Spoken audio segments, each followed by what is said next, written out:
Hi guys, आज का हमारा टॉपिक है क्वेश्चन। तो चलिए आइए इस क्वेश्चन को स्टार्ट करते हैं। हमें इसमें x की वैल्यू दी हुई है 6pq अपॉन में p प्लस क्यू और हमें इसकी वैल्यू फाइंड करनी है। तो चलिए आइए देखते हैं कि इसे कैसे करेंगे। सॉल्यूशन। सबसे पहले हम क्या करेंगे, इसको दो पार्ट्स में बांट लेते हैं। 6pq अपॉन में p प्लस क्यू, इधर भी लिख लेते हैं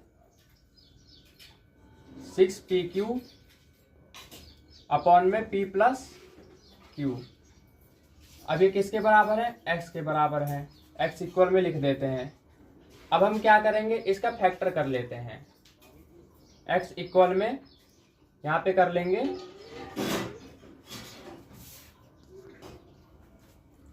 3p इंटू में 2q अपॉन में p प्लस क्यू।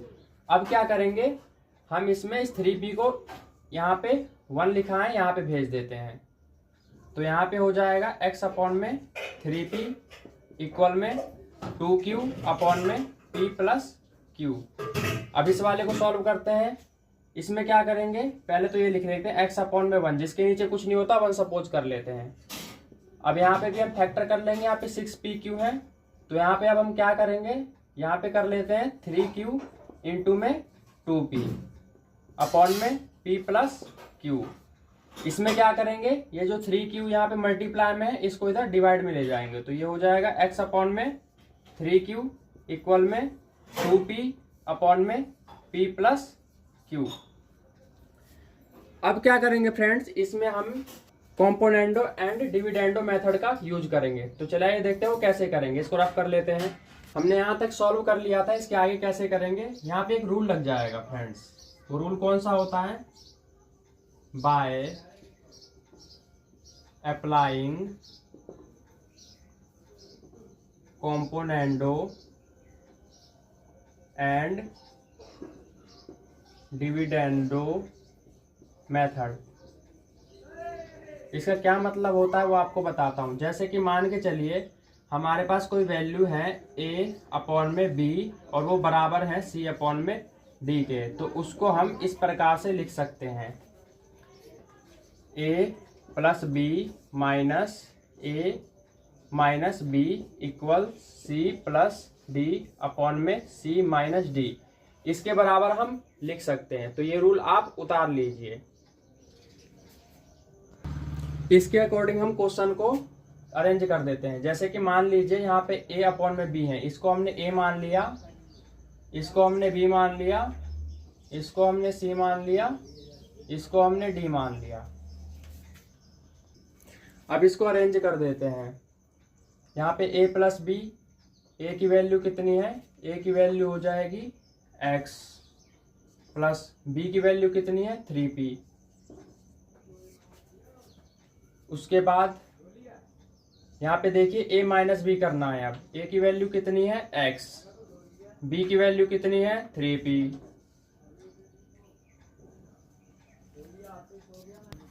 उसके बाद क्या करेंगे, यहाँ पे c plus D, c minus D equal लगा लिया। c की वैल्यू कितनी है? 2q लिख दिया।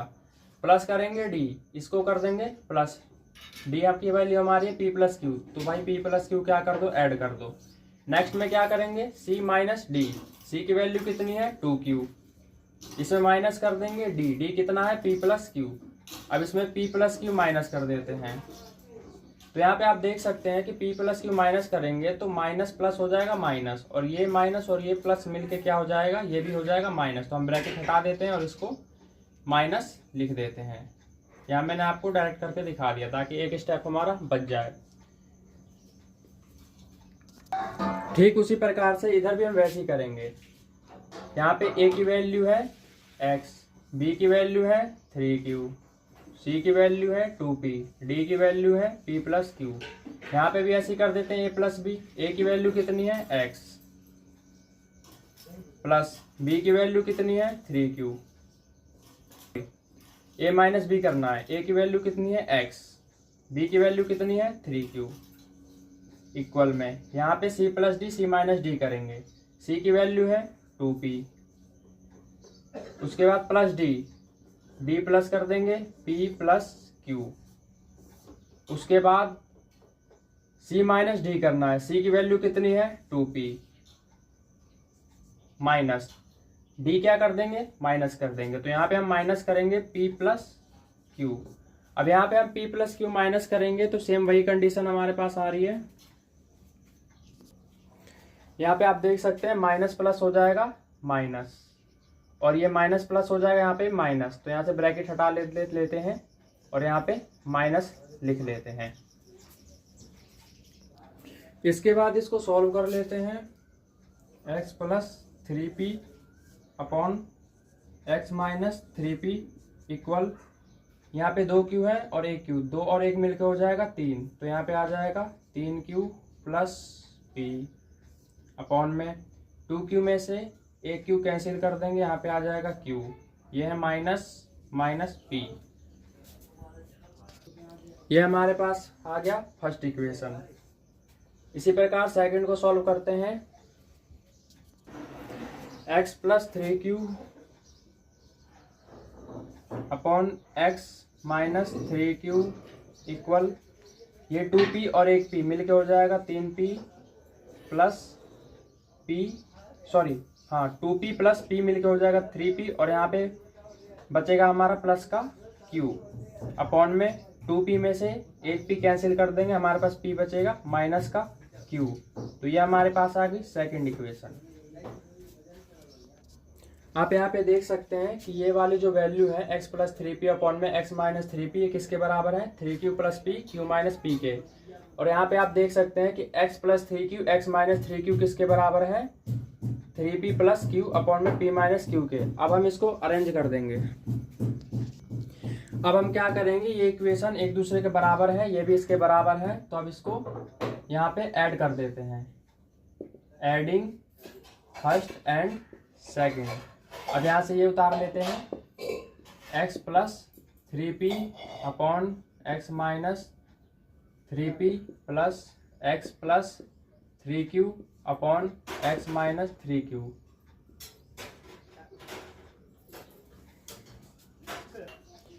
अब यहाँ पे देख सकते हैं इस वाले वैल्यू के बराबर ये वैल्यू है, तो लिख देते हैं यहाँ पे 3q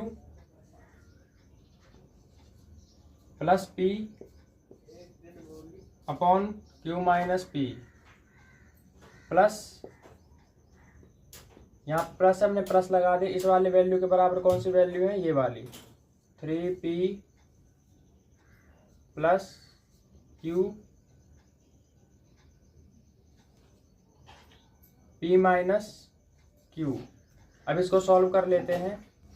यहाँ पे क्या करेंगे, माइनस कॉमन ले लेंगे, तो माइनस कॉमन लेते हैं, हमारे पास वैल्यू आ जाएगी 3q plus p upon q minus p। यहाँ पे माइनस कॉमन ले लेंगे तो इसका जो माइनस कॉमन लेंगे माइनस प्लस मिलके हो जाएगा माइनस। तो हमारे पास यहाँ पे वैल्यू क्या हो जाएगी, ये 3p प्लस का है तो यहाँ पे 3p लिख देंगे, ये माइनस है तो ऑलरेडी ये माइनस का 3p हो जाएगा, ये प्लस का q है तो यहाँ पे माइनस का q हो जाएगा अपॉन यहाँ पे प्लस का, यहाँ पे प्लस का p है तो यहाँ पे मैंने माइनस का p लिख दिया है, और यहाँ पे माइनस का q है तो यहाँ पे मैंने प्लस का q यहाँ पे बना दिया है। आई होप कि आपको समझ आ गया होगा। मैं एक बार और दोबारा से आपको समझा देता हूँ। जैसे मान के चलिए यहाँ पे 3q प्लस p था अपॉन q माइनस p था, और यहाँ पे हमारा जो वैल्यू था plus 3p plus q upon p minus q था। ये वैल्यू थी हमारे पास, हमें लेना था इसमें से माइनस कॉमन, तो हमने क्या किया, यहाँ से माइनस कॉमन ले लिया। जैसे हमने यहाँ से माइनस कॉमन ले लिया, माइनस प्लस मिलके हो गया यहाँ पे माइनस, तो लिख देते हैं 3q plus p upon q minus p। अब यहाँ से मैंने माइनस कॉमन ले लिया, मैं माइनस ले लेता हूँ कॉमन, तो अंदर की सारी वैल्यू चेंज हो जाएगी, साइन यहाँ पे अंदर की वैल्यू चेंज हो जाएगी। तो ये प्लस का 3 है, p है, तो यहाँ पे 3p लिख देते हैं, क्योंकि ऑलरेडी ये माइनस से मल्टीप्लाई होके 3p ही हो जाएगा। तो ये प्लस का 3p था, यहाँ पे आके माइनस का 3p हो गया। उसके बाद क्या हुआ, यहाँ पे प्लस का q था तो माइनस कॉमन लेते ही अंदर की साइन चेंज हो गई, ये माइनस का हो गया। ये p यहाँ पे प्लस का था तो ये p यहाँ पे क्या हो गया, माइनस का हो गया। यहाँ पे माइनस q था तो ये क्या हो गया, प्लस q हो गया। तो यहाँ पे q पहले लिखा था तो मैंने पहले q लिख दिया। ये माइनस क्यू था इसलिए मैंने यहाँ पे प्लस का क्यू लिख दिया है। उसके बाद ये पी प्लस का था तो इसलिए मैंने इसे माइनस का पी लिख दिया है। और ये प्लस कहाँ गया, जैसे मैंने इसमें से माइनस कॉमन लिया, ये माइनस और ये प्लस, माइनस प्लस मिलके यहाँ पे माइनस हो गया। जैसे कि आपको समझा देता हूँ, यहाँ पे प्लस था और यहाँ पे माइनस था, प्लस माइनस मिलके क्या बन गया, माइनस बन गया। तो हमारे पास ये वैल्यू आ गई। आई होप कि आपको समझ आ गया होगा। अब आगे चलते हैं। अब क्या करेंगे हम इसमें हम q माइनस पी, नीचे भी यहाँ भी डिनोमिनेटर में q माइनस पी और यहाँ पे भी डिनोमिनेटर में q माइनस पी है। अगर डिनोमिनेटर सेम हो तो एलसीएम जो हमारा है वो सेम एलसीएम आ जाता है। तो यहाँ पे आ जाएगा q माइनस पी। अब हम क्या करेंगे, इसको जब इससे डिवाइड करेंगे, नीचे वाले को नीचे वाले से डिवाइड करते हैं, ये सेम है, same value q minus P है अपॉन में q माइनस पी है। इसको हमने क्या कर दिया, डिवाइड कर दिया, सेम वैल्यू है तो 1 से कट जाएगी। अब ये जो डिवाइड करने पे 1 आया है, इसको इससे क्या कर देंगे, मल्टीप्लाई कर देंगे तो सेम आ जाएगा वैल्यू 3q प्लस पी। अब हम क्या करेंगे, इसको सेम इसी तरह से इससे डिवाइड करेंगे तो हमारे पास 1 आ जाएगा। अब उस 1 को क्या करेंगे, उस 1 को इससे मल्टीप्लाई कर देंगे तो हमारे पास सेम वैल्यू आ जाएगी 1 से मल्टीप्लाई करने पे। तो लिख देते हैं माइनस 3p माइनस q। अब हम क्या करेंगे, इसको पहले रफ कर लेते हैं।